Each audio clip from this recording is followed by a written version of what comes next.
भारत, जो विश्व की प्राचीनतम सभ्यताओं में से एक है, इसका इतिहास बहुत विस्तृत है। तो इस श्रृंखला में हम भारत के उस इतिहास की बात करेंगे जो स्वतंत्रता के बाद का है, यानी 15 अगस्त 1947। आज भारत का डंका पूरे विश्व में बज रहा है।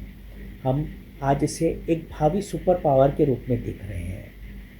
लेकिन भारत को यहाँ तक पहुँचने में, यह सफ़र करने में किन किन पड़ावों का सामना करना पड़ा, किन किन समस्याओं से पार होना पड़ा, वही सब हम इस श्रृंखला में आपके सामने प्रस्तुत करेंगे। हमारा स्लोगन एक ही है, भारत जो सुप्रीम है, भारत जो महान से भी महान है, और भारत जो हमारा खुद का अपना है। स्वतंत्रता के बाद के भारत के इस इतिहास को समझने के लिए हमने ये वीडियो श्रृंखला को अलग अलग चैप्टर्स में डिवाइड किया है। पहला चैप्टर जो आज मैं प्रस्तुत करने जा रहा हूँ वह है पार्टीशन ऑफ इंडिया। जैसा कि आप जानते हैं कि आज़ादी के साथ भारत दो देशों में बंट गया था, भारत और पाकिस्तान। तो क्यों हुआ ये पार्टीशन, इसके क्या कारण थे, कौन कौन लोग इसके लिए जिम्मेदार थे, और इसके भारतीयों पे क्या असर पड़ा, क्या नुकसान भारत ने झेला, यही सब इस पहले चैप्टर में हम समझने की कोशिश करेंगे। अगर आपको मेरा ये प्रयास पसंद आए तो प्लीज़ इसे लाइक और सब्सक्राइब करें। आपके लाइक्स और सब्सक्राइब हमें मोटिवेट करेंगे कि हम इस तरह की श्रृंखला और आपके लिए बना सकें और आपको भारत के इतिहास से रूबरू करते रहें। जैसा कि हम सब जानते हैं, भारत को स्वतंत्रता मिली थी 15 अगस्त 1947 को। यह वह पल था, यह वह दिन था जब भारत, जो 200 वर्षों से अंग्रेज़ों का गुलाम रहा था, उसे आखिरकार अपनी आज़ादी प्राप्त हुई थी। हम लोगों को अधिकार मिला था कि हम अपनी सरकार बना सकें, हम अपने देश को अपने मुताबिक चला सकें। अंग्रेज़ों की दमनकारी नीतियों से हमें इस दिन आज़ादी मिली थी। हम बहुत खुश थे, सारा भारत आज़ादी की खुशी मना रहा था।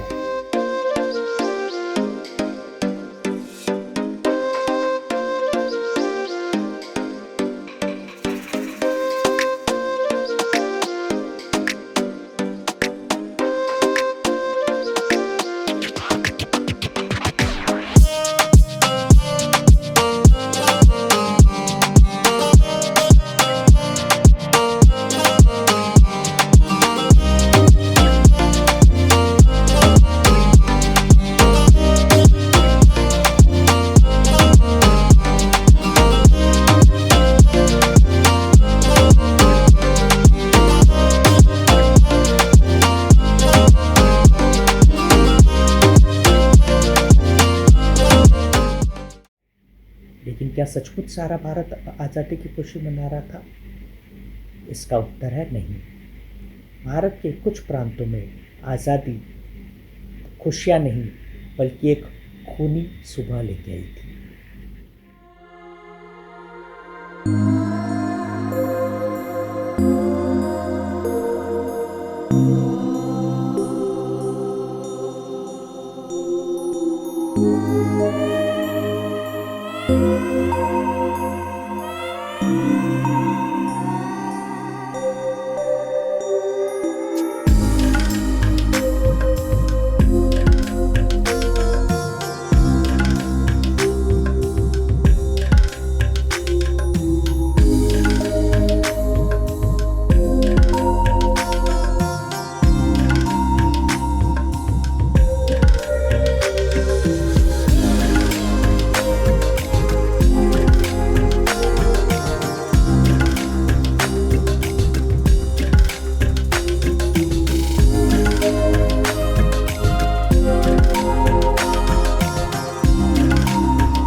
भारत का अंग्रेज़ों ने जाते जाते पार्टीशन कर दिया था। दो देश बनाए गए थे एक लकीर के द्वारा, एक तरफ हिंदुस्तान और एक तरफ पाकिस्तान। तो क्या घटनाएं थी जिन्होंने पाकिस्तान को जन्म दिया? After 200 years of British rule over the Indian subcontinent, on August 15, 1947, it was split into two independent nations, Hindu-majority India and Muslim-majority Pakistan. The process was known as partition. Most people wanted independence, but what came after that was tragic. Some 17 million people were displaced, and an estimated 1 million were killed. Prior to colonization, the subcontinent was made up of princely states where many religions coexisted. Hindus were the majority, and Muslims were the largest minority. Historians say the British implemented a strategy known as divide and rule. Making up 25% of the population, Muslims were worried about being a minority in a Hindu-majority country. Under imperial rule, they were protected and represented in a specialized system. So, Muhammad Ali Jinnah, leader of the Muslim League, advocated for Muslims to have their own homeland, Pakistan. A section of Hindus also campaigned for an ethnic Hindu state. Divisions between the two groups deepened. Riots erupted in many places in which thousands were killed. In 1946, Lord Louis Mountbatten, the new British Viceroy to India, started talks with the Congress parties Jawaharlal Nehru and Jinnah. Mountbatten convinced the leaders to agree to the partition, creating two new states. Cyril Radcliffe, a British lawyer who had never been to India, was tasked with drawing up the borders. He was given just 36 days to put together the partition project. Using outdated maps and census records, his committee came up with this: India, West Pakistan, and East Pakistan, which would later become Bangladesh. British left in 1947, chaos erupted. Millions of Muslims, Hindus, and Sikhs suddenly found themselves on the wrong side of the border. They had to leave their ancestral homes, with millions of families separated until this day. The exodus of people triggered unprecedented violence, with mobs killing an estimated 1 million people and raping and abducting up to 100,000 women. What was supposed to be a celebration of independence from British rule turned into a bloody and brutal chapter in the history of the two countries. Bharat के विभाजन को समझने के लिए हमें कुछ वर्ष पीछे जाना पड़ेगा। साल 1905 अंग्रेज जो अपनी डिवाइड एंड रूल की पॉलिसी को फॉलो करते थे, उन्होंने भारत के सबसे बड़े राज्य बंगाल का विभाजन कर दिया। इसे दो टुकड़ों में भाग दिया। पूर्वी हिस्सा जिसमें मुस्लिम बाहुल्य एरियाज़ को शामिल किया गया, एवं पश्चिमी बंगाल जिसमें हिंदू मेजॉरिटी एरियाज़ को शामिल किया गया। इस विभाजन का पूरे भारत में विरोध हुआ और इस विरोध में सबसे ज़्यादा बढ़ चढ़कर हिस्सा लिया हिंदू पार्टीज़ ने। यह देखकर मुसलमानों को भी लगा कि उन्हें भी अपना रिप्रेजेंटेशन करने के लिए कोई पार्टी, कोई मंच होना चाहिए, और इसी परिकल्पना ने जन्म दिया भारतीय मुस्लिम लीग को, जो कि 1906 में ढाका में जिसकी शुरुआत हुई। शुरू से ही मुस्लिम लीग मुस्लिम हितों की बात करती थी। हालांकि उस समय मुस्लिम लीग के किसी भी एजेंडा में अगर अलग से एक देश की कोई परिकल्पना नहीं थी। वे चाहते थे भारत का ही एक हिस्सा रहना, लेकिन वे चाहते थे कि उन्हें समान अधिकार दिए जाए जो कि मेजॉरिटी हिंदूज को मिलने वाले हैं।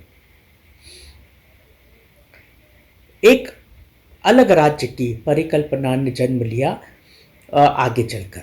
1930 तक आते आते मुस्लिम लीग के नेता मोहम्मद अली जिन्ना, जो अभी तक एक अखंड भारत की, एक यूनाइटेड भारत की ही बात करते थे, उन्होंने अपने सुर बदलने शुरू किए और एक अलग राज्य की मांग रखनी शुरू की।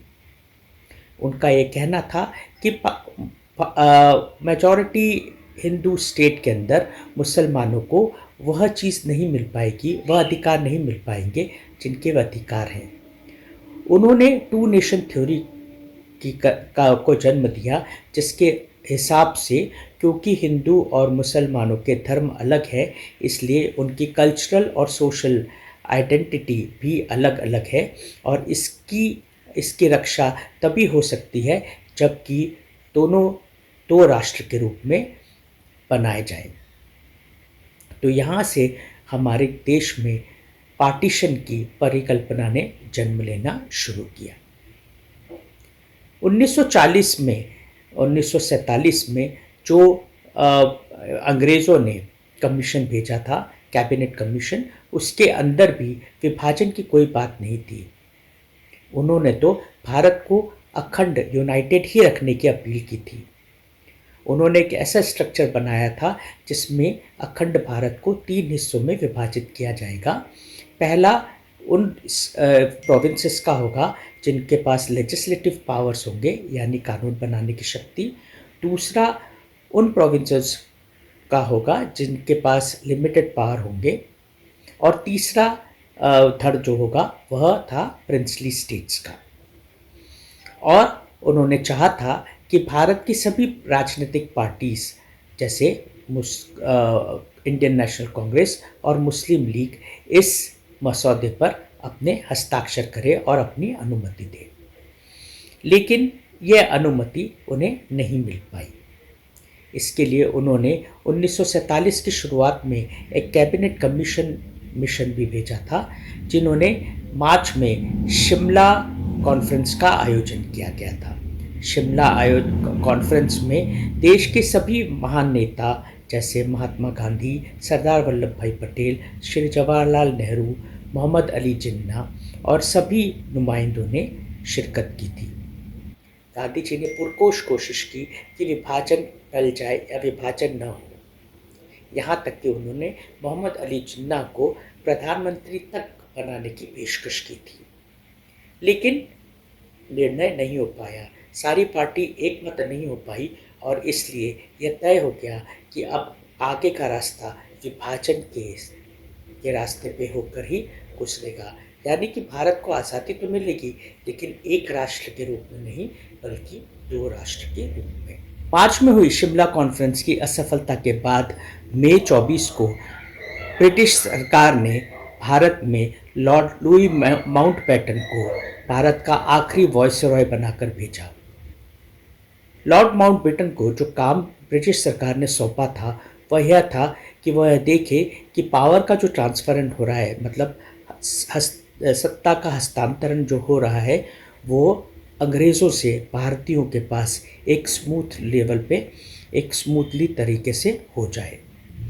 लॉर्ड माउंटबेटन ने को 1948 तक का समय दिया गया था, जबकि भारत की आज़ादी पूर्ण तरह से भारत को दी जा सके। लेकिन लॉर्ड माउंटबेटन को अपने काम करने की और काम निपटाने की बहुत जल्दी थी। उन्होंने जून 3 को सभी भारतीय नेताओं से बातचीत करने के बाद राष्ट्र के नाम एक रेडियो पर संदेश भेजा। इस संदेश को माउंटबेटन प्लान कहा जाता है, जिसके अंदर लॉर्ड माउंटबेटन ने कहा कि भारत को एक साथ रखना लगभग असंभव है और उनके पास और कोई चारा नहीं है कि भारत का पार्टीशन कर दिया जाए। My first course in all my discussions was therefore to urge the political leaders to accept unreservedly the Cabinet Mission Plan of the 16th of May 1946. In my opinion, that plan provides the best arrangement that can be devised to meet the interests of all the communities of India. To my great regret, it has been impossible to obtain agreement, either on the Cabinet Mission Plan or on any other plan that would preserve the unity of India. But there can be no question of coercing any large areas in which one community has a majority to live against their will under a government in which another community has a majority. And the only alternative to coercion is partition. दिन यानी 3 जून 1947 को अंग्रेज़ों ने sir Cyril Radcliffe का appointment किया as head of boundary commission. Sir Cyril Radcliffe का appointment भी partition पर एक बहुत ही विवादास्पद, एक बहुत ही कंट्रोवर्शियल इशू है, क्योंकि कई लोग ये मानते हैं कि सीरियल रेडक्लिफ को इस तरह के काम का कोई अनुभव नहीं था। उन्हें अपॉइंटमेंट इसलिए किया गया था क्योंकि उन्होंने इंग्लैंड के अंदर कई कानूनी मामलों में अपनी काबिलियत साबित की थी और इसी काबिलियत के बेसिस पर उन्हें इस बाउंड्री कमीशन का हेड चुना गया। हालांकि वे भारत कभी नहीं आए थे इसके पहले और न ही उन्हें भारत के कल्चर और दूसरी कोई जानकारी उनके पास थी। एनीवेज, सर रेडक्लिफ ने अपना को केवल 36 दिन दिए गए थे भारत और पाकिस्तान की बाउंड्री डिसाइड करने के लिए और उन्होंने अपने सभी सेंसस डेटा मंगवाए और सेंसस के हिसाब से उन्होंने ये डिसाइड किया कि कौन सा हिस्सा भारत में रहेगा और कौन सा हिस्सा पाकिस्तान में रहेगा। जिस गांव या जिस टाउन की पॉपुलेशन में मुस्लिम मेजॉरिटी थी उसे पाकिस्तान का हिस्सा माना गया और जिस टाउन या जिस गांव के अंदर हिंदू मेजॉरिटी थी उसे हिंदुस्तान का राज्य माना गया या गांव माना गया। इसमें उन लोगों का कोई ख्याल नहीं रखा गया जो कि उन एरियाज़ में रहते थे। उन्हें क्या तकलीफ़ होगी, वो अपना घर बार छोड़कर कैसे जाएंगे, उनको कैसे ट्रांसफ़र किया जाएगा, इस बारे में बाउंड्री कमीशन के पास कुछ भी जवाब नहीं था। खैर, उसके बाद 4 जुलाई 1947 को ब्रिटिश पार्लियामेंट में एक लॉ पास किया गया जिसे इंडिपेंडेंस ऑफ इंडिया एक्ट कहा गया। इस एक्ट को सभी पार्टियों की मंजूरी के द्वारा पास किया गया और यह तय हो गया कि अब भारत इंडिपेंडेंट हो जाएगा।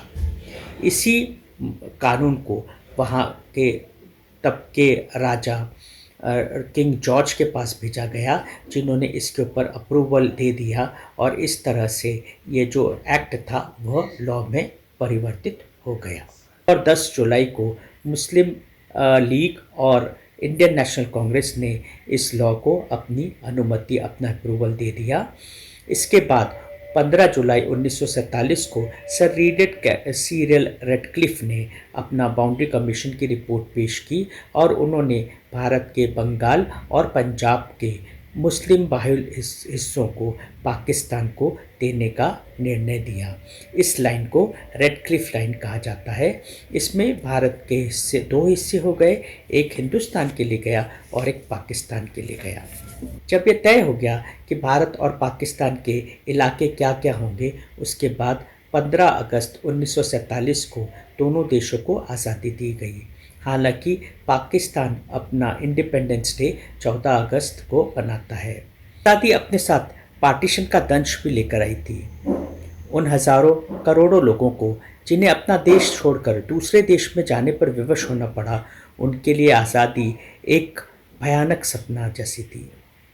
करीब एक अनुमान के हिसाब से करीब 1 करोड़ 40 लाख लोगों ने एक देश से दूसरे देश का सफ़र तय किया।